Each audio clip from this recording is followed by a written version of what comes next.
日本紧挨着我们台岛建基地，岸田文雄要把中国拉上赌桌，向我们抛出了一个难题。大家好，我是肖映华。日本紧挨着台岛建设军事基地，导弹打到中国只需要5分钟。岸田文雄决心和中国下赌注。近日，日本方面突然宣布，将在距离中国台岛仅270公里的石垣岛上建造军事基地。据说，日本方面还将在该岛上部署日本陆上自卫队的导弹部队，继而把中国台岛等地纳入导弹打击范围。结合日本目前陆基导弹的相关信息，一旦日本完成这样的军事部署，那么日本导弹打到中国的领土只需要5分钟的时间。分析看来，一个非常有野心并且一直对中国虎视眈眈的日本，当日军的导弹仅在5分钟以内就能打到中国的时候，这是一个非常危险的信号。当然了，日本的导弹能否打进来还另说，是在途中被解放军拦截，还是刚刚瞄准我们就遭到中国的反击，这其实并不重要。重要的是，日本为什么要把导弹直接瞄向中国？其所想达到的目的是什么呢？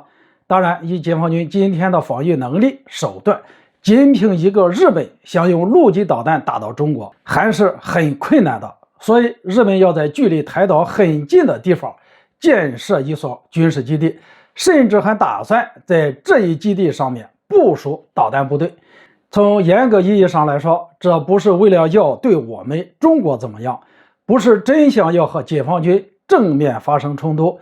那么日本是为了做什么呢？我认为日本这么做其实就是为了在第一时间介入台海，从而为美国赢得救台的时间。简单来说，日本毫不掩饰想直接插手台海问题，实则是为了帮助美国。日本想用极其危险的军事部署吸引解放军的目光，然后为美国赢得围绕台海布局的时间。只不过为了帮助美国赢得时间，日本这样一个举动有点非常的冒险。众所周知，不管是日本企图干涉台海问题，还是不断通过各种动作挑衅中国，它的根本目的在于其想借此实现军事野心。换句话说，只有亚太地区愈发动荡，日本实现军事野心的概率才会更大。所以日本为了实现自身的军事野心，已经有点着急了。毕竟岸田文雄想要在紧挨台岛的地方建造军事基地，想要把导弹瞄准中国，丝毫不再掩饰要插手台海问题，实际上就把中国拉上了赌桌，想要和中国下一下赌注。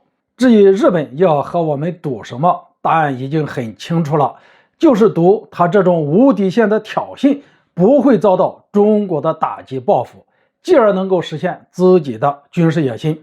那么问题来了，我们能不能够让日本赌赢呢？也就是该不该对他进行打击呢？其实这也是日本抛给我们的一个大的难题。毕竟我们要容忍日本这样胡作非为下去，他肯定会变得更没有底线，变本加厉，挑衅力度或许更大。可如果我们立即对日本进行报复，用具体的动作去回应反击日本这种挑衅行为，那么无疑又让美国赢得了时间，趁机完成自己的布局。总之，日本方面似乎非常清楚明白，他这样毫无底线的挑衅恐怕让中国陷入两难，于是挑衅动作越来越危险。那么我们应该怎么办呢？我个人认为，这一切症结其实都在台海问题上。可以说，只要把台海问题优先解决，其他的问题都可迎刃而解。一来，等到台海问题解决之后，中国海军便可以对日本群岛形成包围之势。这不光可以使日本如坐针毡，我们也可以有更多的手段回击日本。其次，美国都是在围绕台海问题做准备，等到我们把台海问题解决了，美国所做的一切布局也好，准备也好，都将成为泡影，让美国的美梦变成一场空。好了，今天就说到这里，咱们下次见。